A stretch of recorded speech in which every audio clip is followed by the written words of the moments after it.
क्या आपने कभी सोचा है कि समाज में समानता और न्याय को सुनिश्चित करने का रहस्य क्या है?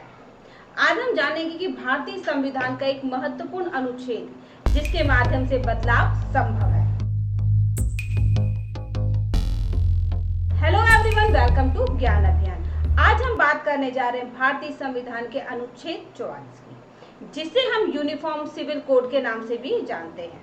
यह अनुच्छेद समाज में समानता, न्याय, सामाजिक एकता के लिए एक महत्वपूर्ण कदम है।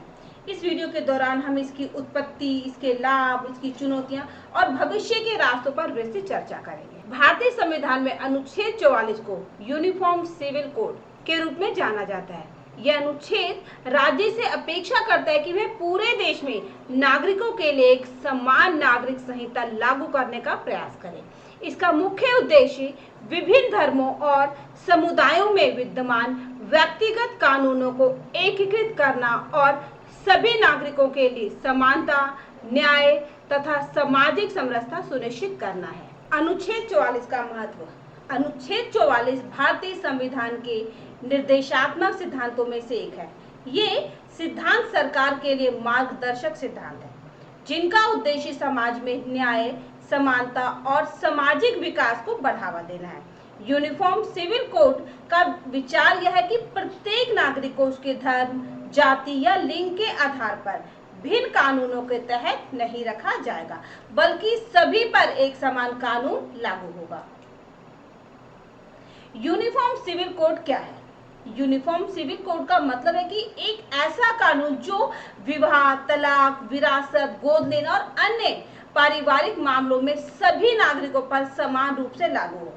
वर्तमान में भारत में विभिन्न धार्मिक समुदायों के अपने अपने व्यक्तिगत कानून हैं, जैसे कि हिंदू कानून, मुस्लिम कानून, ईसाई कानून आदि। इन कानूनों में अंतर होने के कारण समाज में कई बार असमानता और विवाद की स्थिति उत्पन्न होती रही है।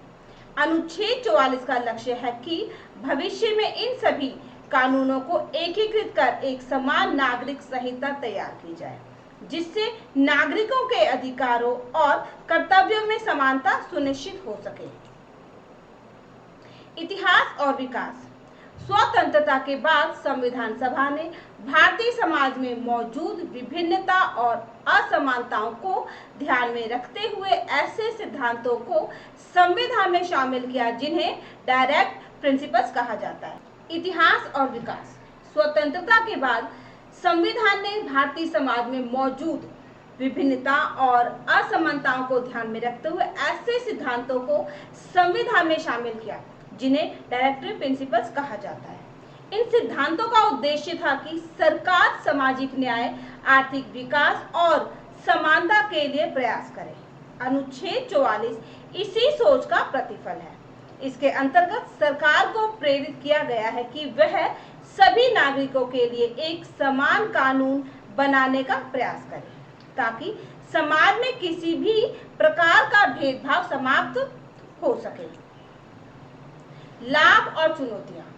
यूनिफॉर्म सिविल कोड के कार्यान्वयन में निम्नलिखित लाभ हो सकते हैं। समानता और न्याय। सभी नागरिकों पर एक समान कानून लागू होने से जाति, धर्म या लिंग के आधार पर भेदभाव कम होगा। सामाजिक एकता। विभिन्न समुदायों के बीच मतभेद कम होंगे और सामाजिक समरसता बढ़ेगी। न्यायिक प्रक्रिया में सुधार। कानून में स्पष्टता होने से न्यायिक प्रक्रिया सरल और तटस्थ बनेगी। चुनौतियां। धार्मिक संवेदनशीलता। भारत एक बहुधार्मिक देश है, जहां विभिन्न समुदायों के धार्मिक कानून गहराई से जुड़े हुए हैं। इन कानूनों में बदलाव लाना अक्सर विरोधाभासी हो सकता है। सामाजिक और सांस्कृतिक विविधता।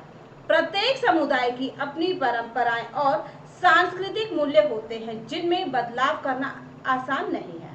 राजनीतिक मतभेद। यूनिफॉर्म सिविल कोड को लेकर राजनीतिक मंच पर विभिन्न विचारधाराएं देखने को मिली हैं, जो इसे लागू करने में अड़चन पैदा कर सकती हैं। वर्तमान स्थिति और बहस। आज भी भारत में यूनिफॉर्म सिविल कोड को लेकर बहस जारी है। कुछ लोग इसे सामाजिक सुधार का मार्ग मानते हैं और समानता तथा न्याय की दिशा में इसे एक महत्वपूर्ण कदम बताते हैं।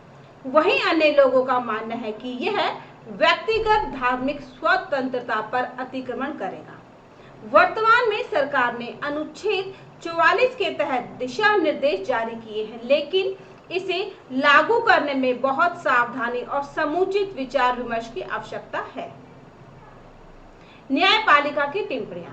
भारतीय सर्वोच्च न्यायालय ने भी कई मौकों पर यूनिफॉर्म सिविल कोड के मुद्दे पर टिप्पणियां की हैं। न्यायपालिका ने कहा है कि किसी भी कानून को लागू करने से पहले सामाजिक, सांस्कृतिक और धार्मिक कारकों का ध्यान रखना आवश्यक है। न्यायपालिका ने यह भी कहा है कि यदि समान नागरिक संहिता को लागू किया जाता है तो उसे सभी समुदायों के अधिकारों का सम्मान करना चाहिए और धीरे धीरे परिवर्तन करना चाहिए। भविष्य की राह। यूनिफॉर्म सिविल कोड का लक्ष्य एक ऐसे समाज का निर्माण कर रहा है जहां कानून सभी के लिए समान रूप से लागू हो और सामाजिक न्याय सुनिश्चित हो। भविष्य में यदि समाज के सभी वर्ग इस दिशा में सहमति और सहयोग प्रदान करें तो यह एक सकारात्मक परिवर्तन साबित हो सकता है।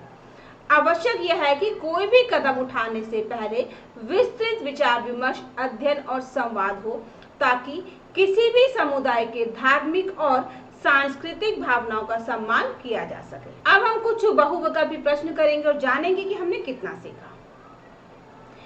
भारतीय संविधान अनुच्छेद 44 किसको सुनिश्चित करने का प्रयास करता है? इसका सही जवाब है ऑप्शन बी, समान नागरिक संहिता। अनुच्छेद 44 भारतीय संविधान के किस भाग में आता है? इसका सही जवाब है ऑप्शन बी, निर्देशात्मक सिद्धांत। यूनिफॉर्म सिविल कोड का मुख्य उद्देश्य क्या है? इसका सही जवाब है ऑप्शन ए, सभी नागरिकों पर एक समान कानून लागू करना। भारत में विभिन्न धार्मिक समुदायों के व्यक्तिगत कानून किसके अंतर्गत आते हैं? इसका सही जवाब है ऑप्शन बी, पर्सनल लॉज। अनुच्छेद 44 के अनुसार यूनिफॉर्म सिविल कोड के कार्यान्वयन से कौन सा लाभ अपेक्षित है? इसका सही जवाब है ऑप्शन बी, न्यायिक प्रक्रिया में सुधार। यूनिफॉर्म सिविल कोड को लागू करने में सबसे बड़ी चुनौती क्या मानी जाती है? इसका सही जवाब है ऑप्शन बी, धार्मिक संवेदनशीलता। यूनिफॉर्म सिविल कोड किन-किन पारिवारिक मामलों में लागू हो सकता है? इसका सही जवाब है ऑप्शन बी, विवाह, तलाक, विरासत, गोद लेना। यूनिफॉर्म सिविल कोड के कार्यान्वयन से समाज में किस प्रकार का बदलाव अपेक्षित है? इसका सही जवाब है ऑप्शन बी, सामाजिक समरसता और न्याय में वृद्धि। भारतीय संविधान में अनुच्छेद 44 का समावेश किस उद्देश्य से किया गया था? इसका सही जवाब है ऑप्शन बी, समाज में न्याय, समानता और सामाजिक एकता को बढ़ावा देना। भारतीय संविधान का अनुच्छेद 44 एक महत्वाकांक्षी लक्ष्य को दर्शाता है जिसका उद्देश्य सभी नागरिकों के लिए समान नागरिक संहिता स्थापित कर रहा है। यह न केवल कानून में समानता की बात करता है बल्कि सामाजिक समरसता और न्याय की ओर भी इशारा करता है। हालांकि इसके कार्यान्वयन में चुनौतियां मौजूद है, फिर भी यह एक ऐसा सिद्धांत है जो भविष्य में समाज को बेहतर दिशा में ले जा सकता है। यह सामग्री संपूर्णता में भारतीय संविधान के अनुच्छेद 44 की संकल्पना, इतिहास, वर्तमान स्थिति, लाभ, चुनौतियां और भविष्य की संभावनाओं पर आधारित है, जिसे सटीक और प्रामाणिक जानकारी के साथ प्रस्तुत किया गया है। तो हमने आज देखा कि कैसे अनुच्छेद 44 समान नागरिक संहिता के रूप में समाज में न्याय और समानता की दिशा में एक मजबूत आधार बना सकता है। हालांकि इसके कार्यान्वयन में चुनौतियां हैं, लेकिन यदि हम सभी मिलकर समझदारी से कदम उठाएं तो यह एक सकारात्मक बदलाव की दिशा में महत्वपूर्ण कदम साबित हो सकता है। अगर आपको यह वीडियो पसंद आए तो उसे लाइक करें, शेयर करें और चैनल को सब्सक्राइब करना ना भूलें। बेल आइकन दबाएं ताकि हमारी अगली वीडियो की जानकारी आपको मिल सके। अगर आपका कोई सुझाव है तो हमें कमेंट बॉक्स में लिखें। ये हमारा QR कोड है, इसको स्कैन करके आप अपने ज्ञान अभियान चैनल को सपोर्ट कर सकते हैं। तो मिलते हैं एक नए वीडियो में नई जानकारी के साथ, तब तक के लिए गुड बाय।